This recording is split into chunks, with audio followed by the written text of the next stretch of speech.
Hey everybody, welcome to the 6-5 podcast for a insider edition today, joined by my co-host, Mr. Patrick Moorhead. Patrick, how you doing today? Doing great. Our backgrounds look mysteriously similar, Daniel. Maybe we're in an undisclosed location in a bunker in San Jose.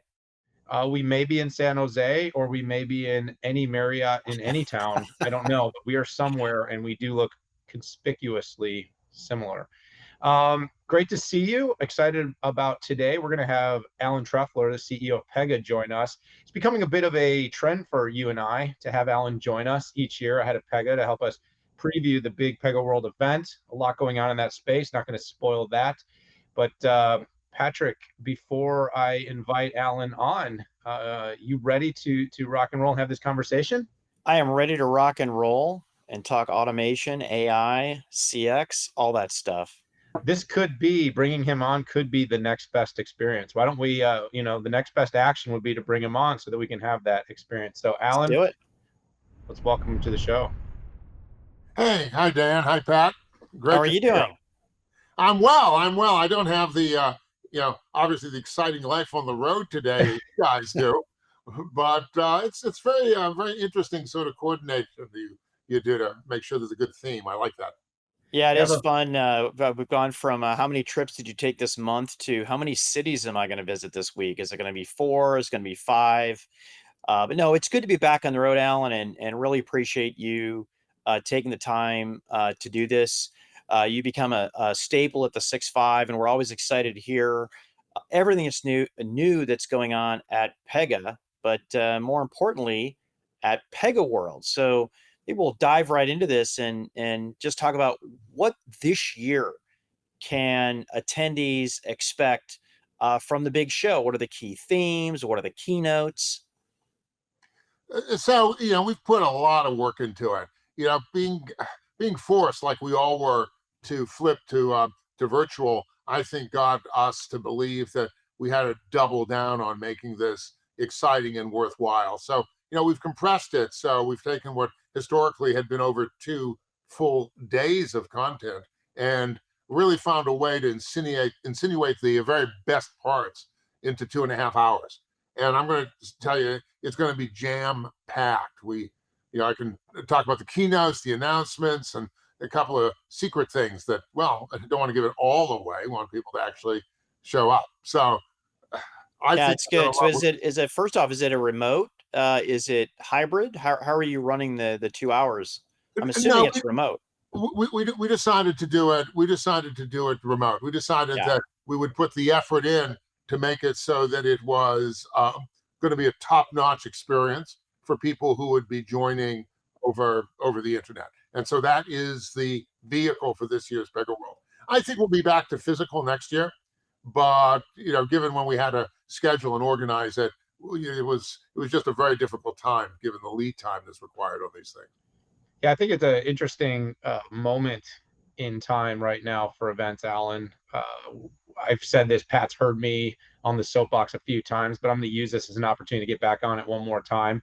It's been an interesting to watch. It's been an interesting moment to watch companies that have been talking a lot about staying remote, hybrid, all the benefits, productivity. We don't need to travel anymore. We need to reduce our carbon foot. A lot of different things, that kind of were in the discussion. But at the same time, you can totally see visibly in the market the human condition that we want to get back in person, because it was like the moment that you sort of felt the restrictions loosen up.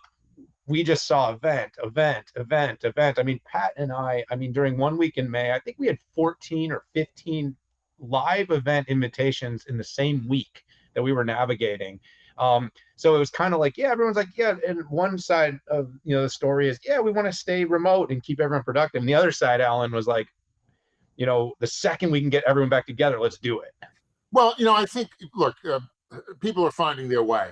And we go through periods of time when something changes, and inevitably there can be a reaction or sometimes even an overreaction. What we've come to understand, as I think a lot of companies have, is that being able to do things in the virtual world puts a tremendous amount of power into the hands of well, just large populations of people who can do things without that level of coordination and preparation that they used to have to do when they would travel globally.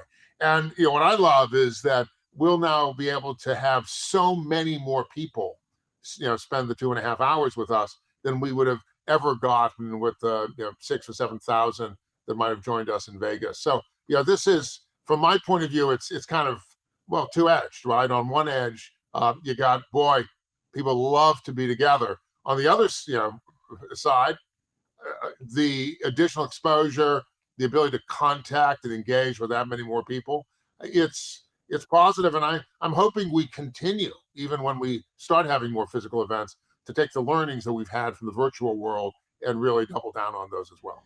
Well, Pat and I will tell you, Alan, that with our 6.5 Summit, we've kept it remote and virtual just for the sake of being able to get the absolute best people to come and speak. How much more flexibility, enables more people to participate that just wouldn't all be able to come into one place at one time. Okay, we can debate the event future, and I'm, to some extent, like I said, I got to get off that bandwagon, but it's super interesting to me to watch it all happen. But let's hit you up with the next question. You always give really provocative keynotes. I can still remember going years back, first time I attended one of your events. You were certainly unapologetic for challenging the competition, sometimes calling it out straightforward, just what they're doing and what you're doing and why it's better.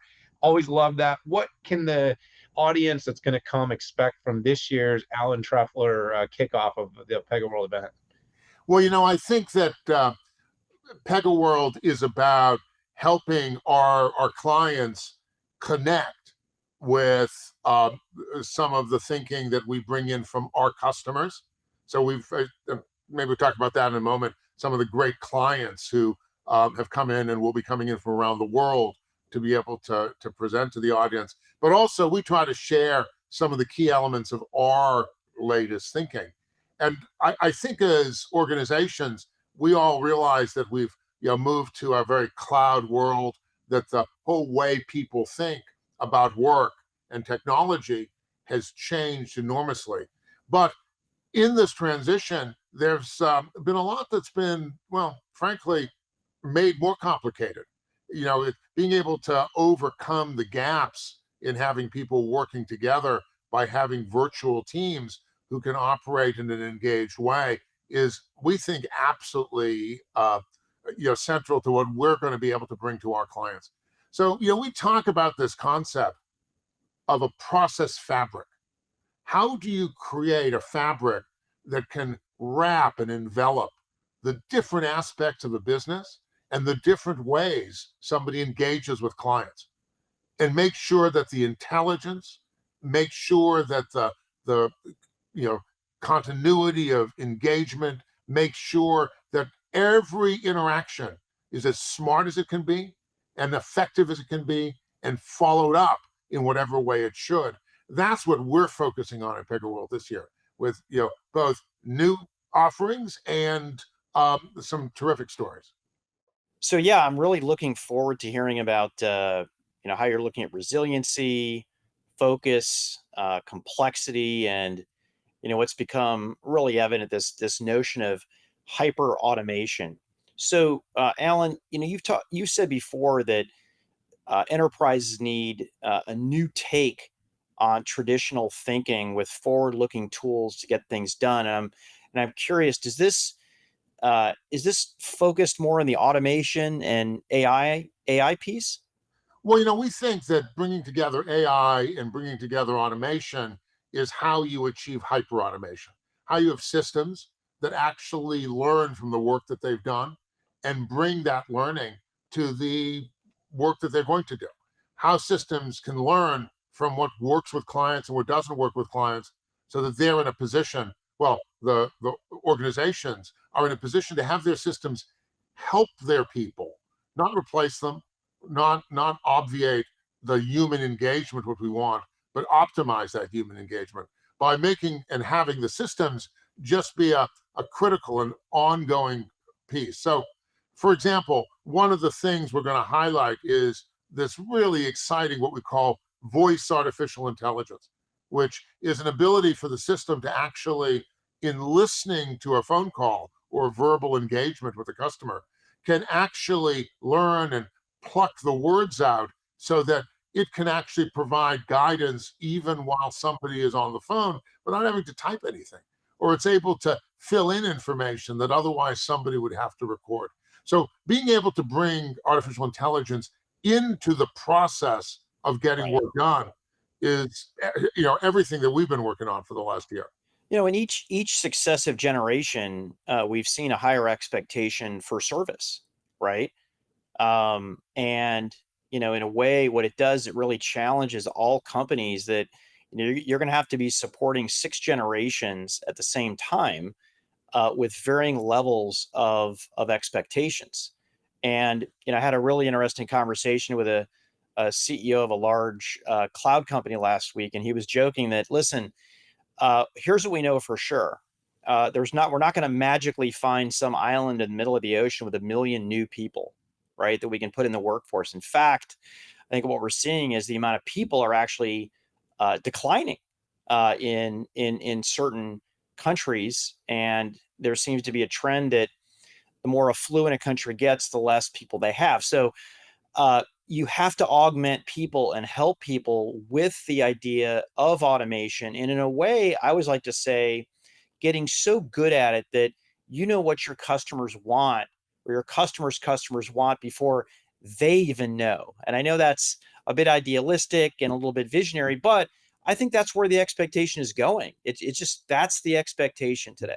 Well, if you know a lot about your customers, what they're doing, what their behavior patterns are, you can actually synthesize that into finding patterns that will help you make the right suggestions, provide the right guidance. But it's interesting because you talked about a cloud company. It's not just that you can start with an island of new people. You also then get to start by ripping out all your existing technology. A critical part of what we talk about and what we'll be showing is how you can get rid of these we actually sometimes refer to them as islands of automation that exist. All the technical debt, all the legacy Right. that isn't just for technologists. It dramatically affects businesses. And what's interesting is the advent of cloud applications and cloud systems is, as you'd actually expect if you thought about it, creating additional complexity in many environments. So this idea of a fabric to weave this together, organized around AI principles, and being able to really hold together the relationship with the customer at the same time that the staff is turning over at record rates and in often cases unavailable. Those are exactly the problems and exactly the opportunities that PegaWorld is going to be addressing. Another thing that you often talked about, and this was over the past several years, it's grown in popularity. It's become an increasing trend line within the automation space, but is the low code side of things. So there's low code, no code. Intelligent automation at scale depends on both your developers, but also your analysts and frontline workers being able to develop processes that they understand better and be able to implement it themselves. And we've seen a ton of momentum towards that area. So how do you see that sort of shaping up? Is this still the trend line, low code, no code? Is it still going to be a big part? Is it a big part of your plans? Well, it's not just part of our plans. It's actually our heritage. It's where we've come from. If you think about it, Pega's always talked about being, the phrase we used was model driven, which basically means you're able to create a model of how you want your processes to run, how you want your decisions to be made. That gets then augmented with data and actual real life experience. And the whole idea is to make it so instead of people manually writing code, the system itself, we refer to it as software that writes software. The system itself is able to literally do the programming. I think the low code terminology sometimes can miss how much code some of these quote low code systems require. We, I think, have been very fortunate, having done this for a long time, that we understand how to make that so it's effectively zero, so that the model can encompass all the work that somebody wants to do. And that is absolutely at the center of everything that Pega does. and all of the things we're going to be talking about at PegaWorld. Yeah, so we talked about intelligent automation for faster outcomes, and there's a couple ways to do that. One of those is through batch mode, right? If I can use a old financial term, it's delayed, right? Where you have all this information and algorithms to determine what your customers want, and then maybe you send them an email, or it We kicks know off we know how much we like those, right? Just exactly. we refer to them as spam.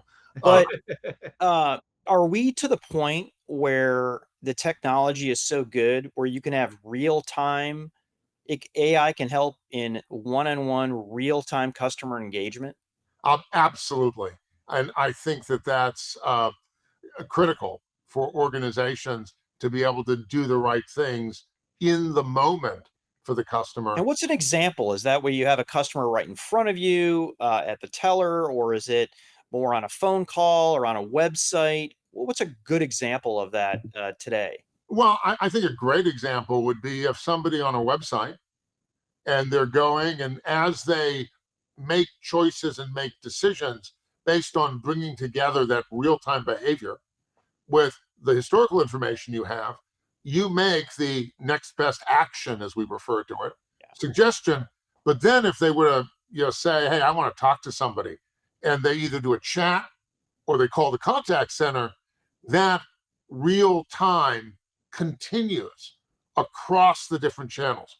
Because instead of having a locked into a channel way of thinking, you have what we refer to as a center out way of thinking, where you're really thinking about the client and how you serve that client, not about the particular mode they may be in at a given minute. So real value, real benefit, happier customers today, not a vision slide, something I've got to rip out, uh, all the innards of what I've invested in the last 30 years. A big part of what we're focusing on is how do you take the client's existing investment and existing estate and then weave this fabric into it. So that if somebody's decided that, well, maybe they have a homegrown system, maybe they've stuck a Salesforce system in, if whatever they've done, how do we become the brain and the muscle that can power that through the different channels that the customer has? And I think, when we have some of our clients like Booking.com or T-Mobile, or talk at PegaWorld, people will hear just amazing, amazing stories from clients themselves that talk about what they've achieved and where they're going. So I want to kind of pull a few threads together here and end on something that I'm sure you have a point of view, Alan, and it's all of this automation, all this data, all this intelligence has brought a new concern about privacy to the forefront. In order to deliver next best action and great experiences, people have had to kind of make some compromise or decide potentially, or do they? And I mean, I guess that's kind of my question: is can your customers and partners deploy solutions that still deliver this best of class one-on-one engagement, intelligence, great customer service without having to sacrifice their data privacy, or at least have it managed in a way that's going to meet what I think the world is looking for in terms of more transparency? Well, I love the way you talked about pulling threads together. I think that fits beautifully with the process fabric metaphor. So I don't know if that was Yep. intentional or subliminal, but I like that. What what I would tell you is that our customers and the people we're dealing with really are using what you would refer to as first party data. They're using their experiences with their customers. They're using their knowledge about their clients, and that gives them a base from which they can operate in a way that the customers are and will be comfortable. It's not like data is being marketed and sold to them, or they're picking off things based on stuff the client doesn't know. But even more importantly than that, we have built in what we call ethical AI into our environment, where the system needs our systems, given the industries that we're in, often need to be able to explain why they made a particular decision for a customer, and need to be empathetic in terms of deciding what they're going to offer, why they're going to offer it, how they're going to offer it, and doing the right record keeping. So you can go back a year or two later and explain what you did for a customer at what time and why. And so by putting that in our system, by having customers who are really focusing on their interaction with their clients, we think that our clients are in a great place, in a great position. Yeah. So, Alan, most important question to wrap up here: how do I get to PegaWorld? How do Well, I just hit the website, register? Everybody's allowed to come in. yes, it's there. Go to PegaWorld. Doesn't cost anything. We're doing a replay for Asia, so that if you're in a you know time zone that won't work with our original one, that people can see it.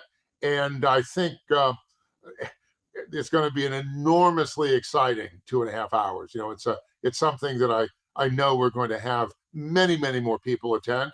And the feedback we've gotten from, for example, last year was just off the charts positive, and this year is going to be way better. Yeah. So, Alan, I just want to thank you for coming on the 6-5 for an insider. And everybody out there, if you want to know the best in 2.5 hours, resiliency, focus, reducing complexity, hyperautomation, tool into PegaWorld. But for that, just want to thank you for coming. Thank you, Pat. Thank you, Dan. It's a pleasure. Thanks. Yeah, everybody, go ahead, sign up, but also subscribe to the 6-5 because we love you joining us here as well. And we got a lot of insider editions with great thinkers and leaders like Alan Trefler here, CEO of Pega. Check out PegaWorld, and of course, check out the 6-5 Summit. We appreciate you all. Thanks for tuning in. We'll see you later.